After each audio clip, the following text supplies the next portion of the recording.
Hey, what's up, folks? How you doing? Welcome to part two of Ask Me Anything. I opted to do the part two because a lot of people complained that I should do a community post and get some more questions from people who felt like I sidelined them in the first part of the video, where I just got questions from people who are within my closer circle on social media.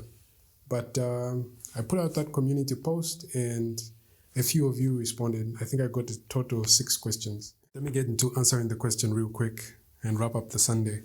I know a lot of you are preparing for work tomorrow, and Mondays just drain you back into, a passive, boring week. Okay, so the first question comes from Derek Prazo. I hope I pronounced your name right. And I think I should just clear this from the outset. I'm not necessarily strictly a physicalist or materialist of sorts. I know that's the stereotype that every atheist kind of falls into, but well, I'm a materialist in some circumstances, as well as others. I'm not directly so purely materialistic in a sense. So I feel like the best stillman for dualism in this case, in light of like phenomenal consciousness, practically, I think maybe property dualism makes a better case, which is just basically to show, as Chalmers put it, the hard problem of consciousness, and how, in as much as we try our best to explain consciousness through the efforts of neuroscience and just brain function, subjective conscious experience is very irreducible. It's something that we can't just reduce to simply the functioning of the brain in a neural sense. Basically, what Chalmers was trying to say is that people that try to explain consciousness in purely physical terms or in purely brain function miss the whole point and the richness of subjective inner experience through qualia, what it is like to see red and what it feels like from a subjective point of view to see color, to feel pain, to feel grief. Simply studying the functions of the brain and how the brain operates doesn't get you necessarily in a very accurate place to explaining inner subjective conscious experience. And I feel like if I'm still manning dualism in this case, I think property dualism makes a better stillman for, in light of conscious experience. Helps us realize that the mind may not just necessarily be what the brain does. There's actually more to that story than just simply studying the brain to figure out what the mind is.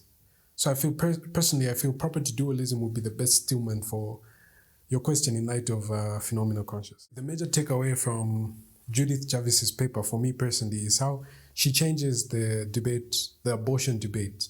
So she doesn't necessarily deny a fetus's personhood, but she just goes on to simply challenge the assumption that the right to life entails the right to use someone else's body.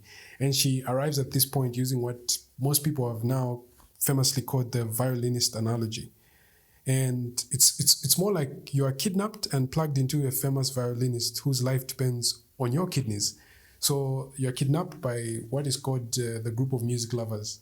And then you find yourself lying side to side with the violinist who's about to die because he's using some of your kidneys they're using some of your kidneys to keep him alive. And they did this without your consent. And so even if it's a humane thing to do to keep the violinist alive, is it really your obligation? That's the question that Judith Jarvis tried to argue for abortion using bodily autonomy. For her, what gives her paper a bit more credit is how she shifts the argument for abortion from being preoccupied with debates around the fetus and all that stuff to rather focusing on the woman as a human being and a person who has a right to her body. That's one of my major takeaways from her paper.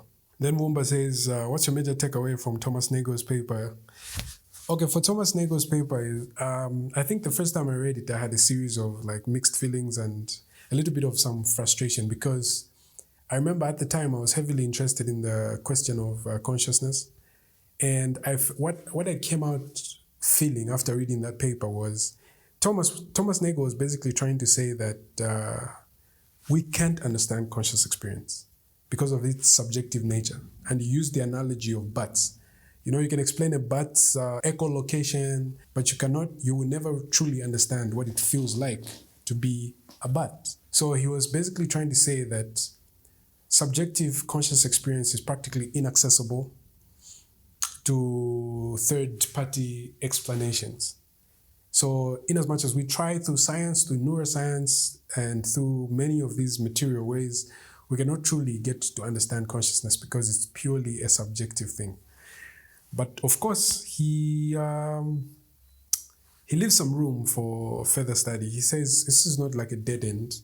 He just tries to show you the limits of reductionism when it comes to approaching consciousness. And he purely sets that out right at the outset. So he shows you that there's more to just being able to explain consciousness than merely just trying to explain it through these purely physical third-person type of ways, because it's purely about inner subjective experience. And it's practically almost hard to attain an understanding of this inner subjective conscious experience, because it seems to some extent that we all have quite different states of qualia and all that. So yeah, I came out of the paper feeling like, you know what, he's basically just trying to say we should try a bit harder to understand consciousness, or perhaps maybe we never will. Yeah. So Zeno, I don't necessarily think that the Big Bang is like the beginning of the universe. I feel it's more right to say, oh, you're a Cepher. I feel personally, I'm not a physicist and I'm not a scientist, but in most of these conversations, I feel it's practically safer to just say the Big Bang is the beginning of our observable universe, or the part of the universe that we can observe and experience, but it's not the beginning of the whole cosmos, you know? Something like that. I just feel like it's practically the beginning of our visible universe, traced almost like 13.8 billion years ago. So yeah, I feel that's the case. It's more accurate in my case to say it's practically just the beginning of our observable universe. The reason I say this is because we have different theories now, like loop quantum cosmology, string theory, that seem to suggest that our universe could just be like a breakaway from a prior universe, you know? So there are all these speculations. And when you go to this, when you hear physicists talk about this stuff, you get the feeling that the Big Bang isn't necessarily primarily the beginning of everything, you know? My short answer is no, the Big Bang isn't necessarily the beginning of everything, but I feel it's more accurate to say that it's practically the beginning of our visible universe. Okay, Pansychism. I feel like a lot of my friends don't really seriously don't consider Pansychism a serious position, because they feel it falls into some kind of like this spiritual woo stuff. But Pansychism is definitely like a serious philosophical position, you know? And I'm practically impressed by the point that it tries to show that consciousness is intrinsic and not emergent. So it basically goes to argue that even the smallest particles experience some sort of like rudimentary proto experience, you know? This doesn't mean like lifeless things like rocks and chairs have minds, but the properties by which these things are made, which are quarks, electrons, and all this stuff, have some sort of like properties of experience. Sort of like how mass and charge are fundamental. So in a sense, consciousness could equally be fundamental as well.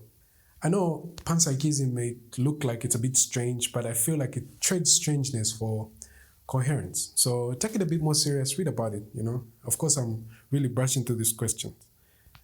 And then Emily says she saw me have a debate. I had a debate. It wasn't really a debate. It was like a minor argument I had on Twitter, now X, with some guy. I've forgotten his name, but we're practically talking about abortion. And the argument I was using is an argument I heard from Destiny in one of his debates. I haven't really sat down to think really deeply about abortion and all these questions about life and all that stuff, but I'm generally pro-life. So basically what I was trying to argue is that we should consider a fetus into moral terms and preservation only if it's able to exhibit conscious experience. For me, I felt like in that argument, I felt like if there is no inner subjective conscious experience, then there's nothing that can be talked of as suffering in any sense whatsoever. And then the guy tried to use Aristotle's argument from change to try to argue the potentiality of life, blah, blah, blah. And then basically it turned into an endless series of misunderstanding, because he was arguing that how we should look at life is, or how we should look at these minor cells that are that have a potential to develop into a human being is, something that we should preserve because it has the potential for life, and it's an inevitable potentiality of sorts. And then for me, I was basically saying, I don't want to preserve a potential. I want to preserve an actuality, you know?